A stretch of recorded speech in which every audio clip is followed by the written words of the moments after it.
Biroon abbaa alangaa Oromiyaa hojiiwwan olaantummaa seeraa mirkaneessuuf hojjetamaa turan irratti ibsa miidiyaaf kenne. Biirichi ji'oottan ja'an darban galmeewwan yakkaa 23,496 qoratamaa turan keessaa dhibbeentaa 90 ol ta'an murtii adabbii argachuu hoogganaan biiroo abbaa alangaa waliigala Oromiyaa obbo Guyyoo Waaree ibsa miidiyaaf kennanii dubbataniiru. Iddoo seerri cabee argametti yookaan bakka rakkoon cabeen seeraa mul'atetti qorannoo irratti hundaa'uun tarkaanfiiwwan gargaraa fudhatamuun kan beekamu fudhatamaa turre jiru. Haaluma kanaan raawwiin bara kanaa aga kurmaana jaaffaa yookaan aga ammaatti jiru bifa gabaabina qabuun yoo ibsu akka waliigalaatti galmeewwan 23,496 galmeewwan yakkaa qoratamaa ture. Galmeewwan kana keessa galmeen 23,394 yookaan parsantaan 99.5 irratti abbaan alangaa murtii kennuu danda'ee jira. Murtiiwwan kana keessa murtiiwwan abbaan alangaa kana keessa galmee 22 fi galmee 95 yookaan dhibbentaan parsantii 95 murtii himannaa yakkaa dhiyeessuuti. Galmeewwan mana murtiitti himanna kana keessa parsantii 90 yookaan dhibbentaan 90 adabsiisuun danda'amee jira. Akka waliigalaatti dandeettiin adabsiisuu abbaa alangaa yookaan conviction rate inni jedhamu raawwii abbaa alangaa kan ittiin madaalamu keessaa inni ijooni parsantii 97 ta'ee galmaa'ee jira kurmaana lamaan kana keessatti. Kun jechuun abbaan alangaa wantoota himachaa jiru adabsiisaa kan jiru ta'uu kan agarsiisu. Akka biirichaatti bara kana hanga kurmaana lammaffaatti malaammaltummaa wal qabatee namoota 2,529 irratti himannaan yakkaa kennamuu obbo Guyyoon himaniiru. Murtee kennameenis murtii hidhaa waggaa tokko hanga umurii guutuu adabbiin kan murtaa'e ta'us dubbataniiru. Yakka malaammaltummaa maqsuu fi qooda fudhattoota waliin qindoominaan hojjetaa jiraachuus dubbataniiru. Haga kurmaana kanaatti akka fakkeenyaatti galmee 728 galmee malaammaltummaa socho'aa kan ture yoo ta'u galmeewwan kana keessa galmee 703 yookaan parsantii 97 irratti abbaan alangaa murtii kennuu danda'ee jira. Murtiin kennamu kun kan himachuudha. Galmee ragaa dabalataatiif qorannoo dabalataa barbaadamu qorannoo dabalataa kan cufamu immoo cufuudha jechuudha.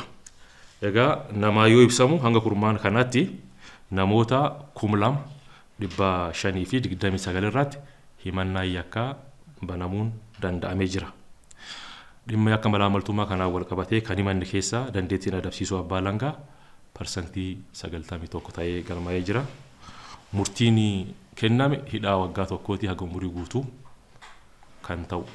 Haga kurmaan kanatti qabeenya tilmaama qarshiitiin yoo tilmaamamu qabeenyota waliigalaatti tilmaama qarshiitiin yoo tilmaamamu miiliyoona 927 ol ta'u dhorkinee qorachaa kan turredha.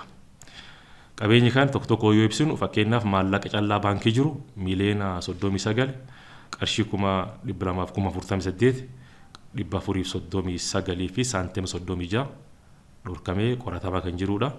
Manneen jireenyaa 82 yoo qarshiin tilmaaman ammoo miiliyoona 200 fi miiliyoona 19 qarshii 579 fi 190 saantima 3 kan ta'an dhorkamanii qoratamaa kan jiranidha.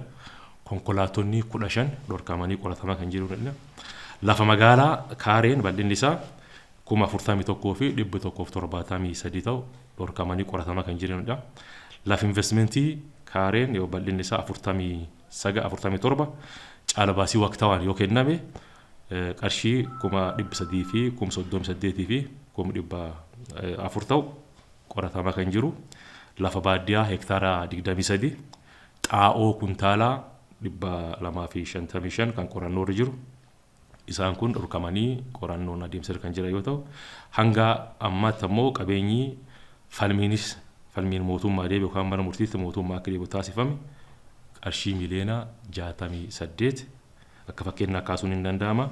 Maallaqa callaa qarshii miiliyoona 26 925 fi 379 mootummaa fi jaarmiyaa uummataatiin akka deebi'u ta'ee jira.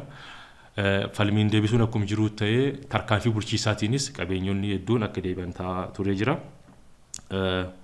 Gama biraatiin falmuma kan keessatti manneen jireenyaa 24 ta'an kan yoo qarshiin tilmaamaman gara miiliyoona 170 akkas tilmaamaman mootummaaf akka deebi'an ta'ee jira.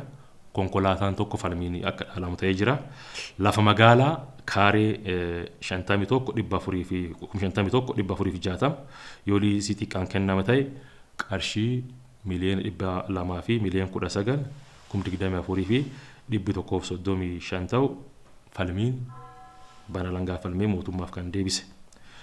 Xaa'oo kan bara dabarraas cee dabalatee falmii raawwii bara dabarraas cee dabalatee kuntaalaa 2,447 yoo qarshiitti tilmaamamu miliyoona 12 ol ta'u falmiin mootummaa fi jaarmiyaa uummataatiif deebisuun danda'amee jira. Qabeenya mootummaa falmiif tarkaanfii bulchiinsaatiin deebisuuf hojii hojjetameenis qarshii miliyoona 68 ol ummanni eeruu kennu ragaa hojii olaantummaa seeraa kabachiisuuf hojjetamuu keessatti hirmaannaan uummata murteessaa ta'uu kan ibsan obbo Guyyoon saaxiluun qaamolee haqa bira dhaabbachuu akka qaban amaniiru. Akka waliigalaatti raawwiiwwan gurguddoon ibsuu barbaadu kana ta'ee gama malaammaltummaatiin waamichi uummataa goon akkuma kanaan duraa eeruu kennuun akka qaamolee haqaa cinaa dhaabbatu bakka ragaaf barbaadametu uummanni ragaa bahee malaammaltoonni yookaan hattoonni akka seeraatti dhiyaatan akka deeggaru.